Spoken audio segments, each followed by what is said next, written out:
Hola mis queridos amigos, nuevamente con ustedes, el doctor Tira que ronca en esta negra noche neoliberal latinoamericana, sudamericana y ecuatoriana. Un ideólogo del movimiento de internautas y personas que señala que la diferencia entre una persona y un ciudadano es que ciudadano es el que tiene deberes y derechos que se les da el gobernante y el país de turno en el que se encuentre situado. El gobernante de turno en ese país o el país en el que tocó ir a vivir. Ese es un pobre ciudadano. Un ciudadano es una marioneta del gobernante o una marioneta del país. Pero en cambio un ciudadano es un individuo que tiene personalidad. Una persona es un individuo que tiene personalidad. Y personalidad es la capacidad que tenemos usted y yo y todo el mundo de decidir por sí mismo, no en una cosa, no en dos, en todo. En la ropa, en los zapatos, en el amor, en el divorcio, en el matrimonio, en el consumo de drogas, en la medicina que quiere, en el viaje el país al que quiere visitar, en el lugar que quiere vivir. Si quiere vivir en el Ecuador, si no quiere vivir en el Ecuador, persona es el individuo que tiene la capacidad de decidir por sí mismo en todo. Y eso solo fue posible en el siglo XXI. Porque antes las personas estaban obligadas a vivir donde nacían, estaban obligadas a vivir con quien les casaba el papá o la mamá, estaban obligadas a estudiar y aprender lo que les decía el gobierno que podía enseñarles o la persona que podía pagar por una escuela, colegio y universidad. Pero hoy no. Usted puede aprender por internet, usted puede aprender viajando, usted puede aprender de otras personas, usted puede aprender y practicar. Usted puede vivir aquí, puede vivir allá, usted puede vivir donde quiera, usted puede tener mucha riqueza o puede tener ninguna. Y justamente de eso vamos a analizar, porque ahora vamos a tratar de descifrar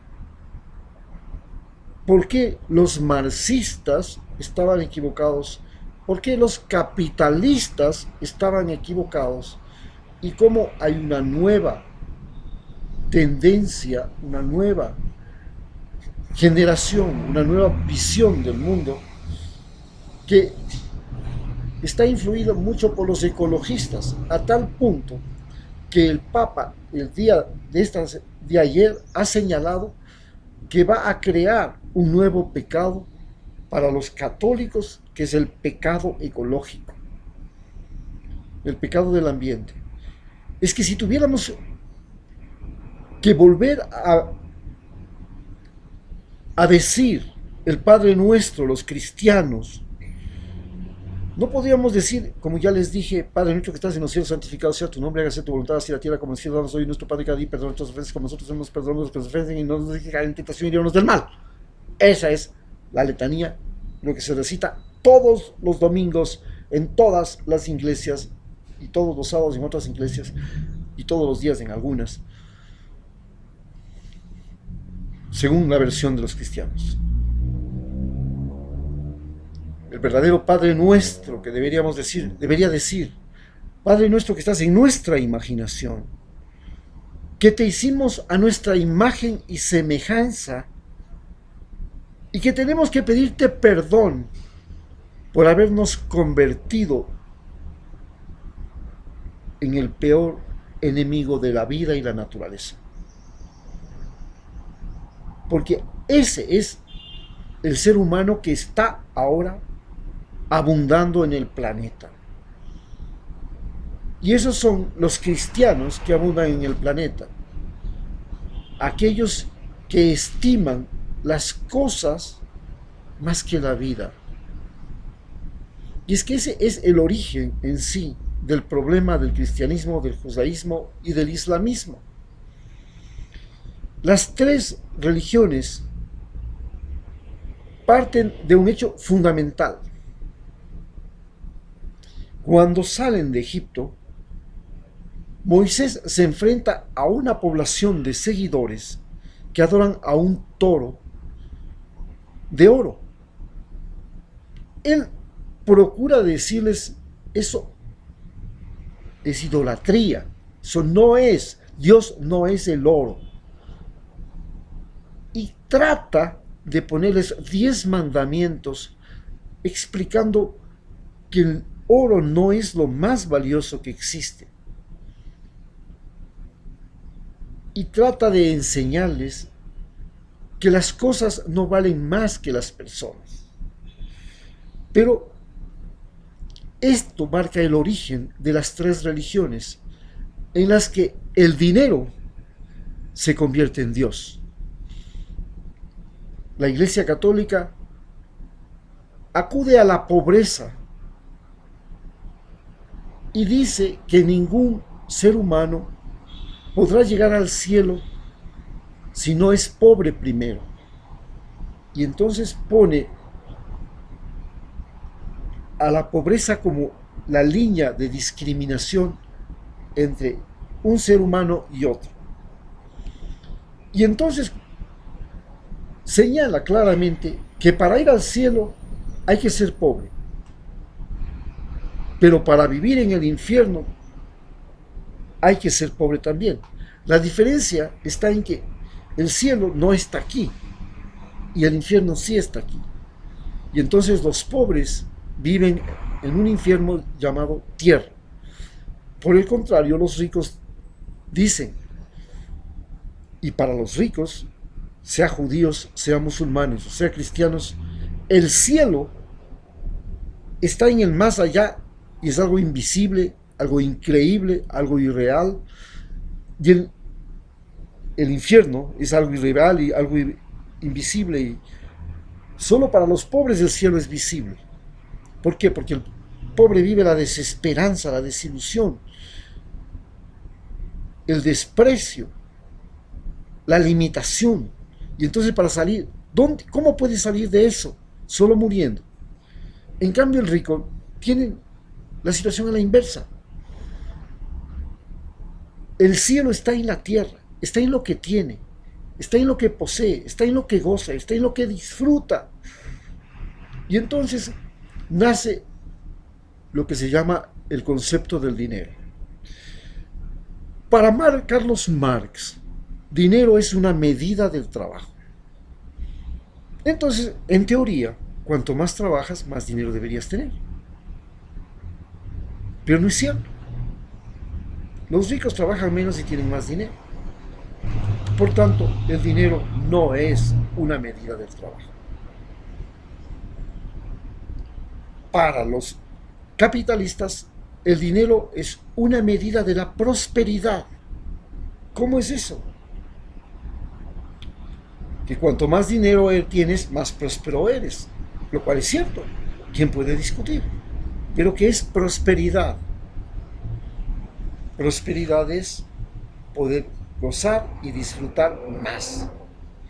Puedes gozar y disfrutar de cosas, puedes gozar y disfrutar de personas, puedes tener sexo, puedes tener drogas, puedes gozar y disfrutar más de tus bienes. Tienes un jardín, una casa, un palacio, un automóvil, un celular, un viaje. Entonces, aparentemente, Marx se equivocó y los capitalistas no. Pero en realidad el dinero solo es una medida de la necesidad humana. Cuanto más necesitas, las cosas valen más. Cuanto menos necesitas, las cosas valen menos. El rico es esencialmente un hombre que necesita y necesita más.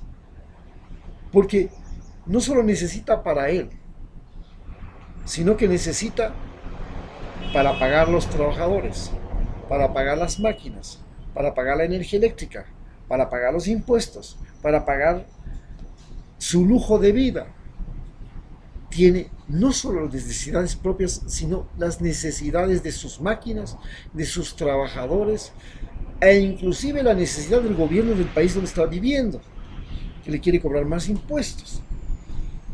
En realidad, el pobre es un individuo el rico es un individuo que necesita mucho más que el pobre. El pobre es un individuo que, por el contrario, necesita mucho menos que el rico. La diferencia entre el rico y el pobre es que el rico tiene más necesidades y puede satisfacer esas necesidades.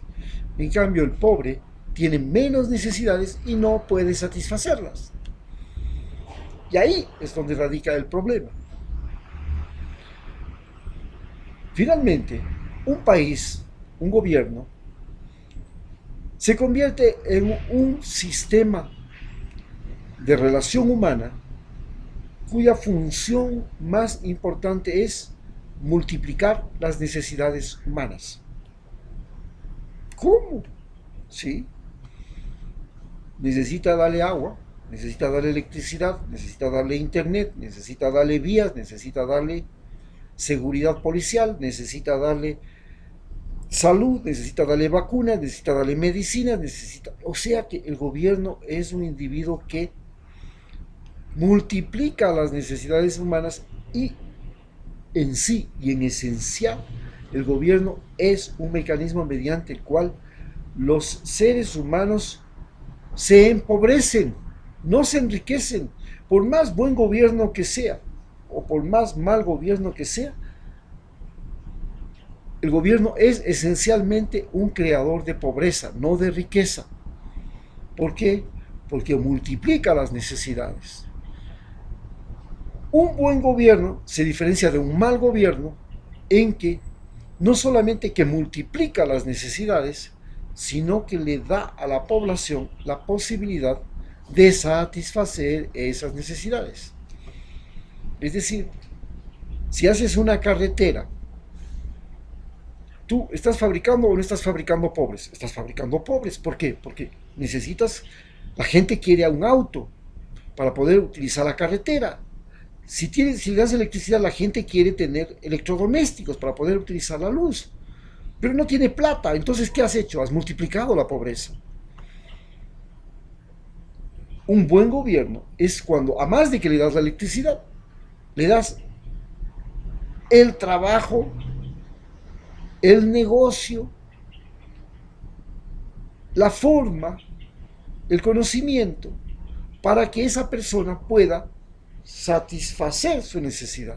No solamente que le da la electricidad, sino que tiene que darle el negocio, la posibilidad de trabajar. Para explicar y ser un poco más claro, mandas estudiar a estudiantes de las 100 mejores universidades del mundo como lo hizo Rafael Correa.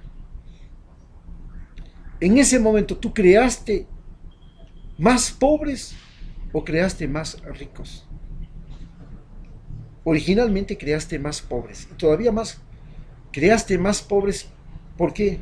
Y más pobres con un problema: más inteligentes. Creaste más pobres inteligentes y esos pobres inteligentes se van a convertir en tus peores enemigos si el día de mañana, cuando regresan, no encuentran trabajo. Y les mandaste a estudiar allá, pero no les diste la posibilidad de resolver las necesidades que ellos se crearon estudiando allá. ¿Cuáles fueron las necesidades que se crearon cuando estuvieron estudiando allá?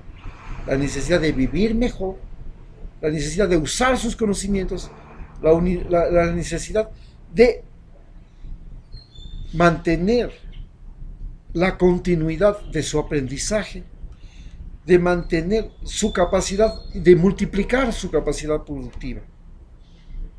Y si regresan y no encuentran eso, has fabricado pobres, pero lo peor es que has fabricado pobres inteligentes.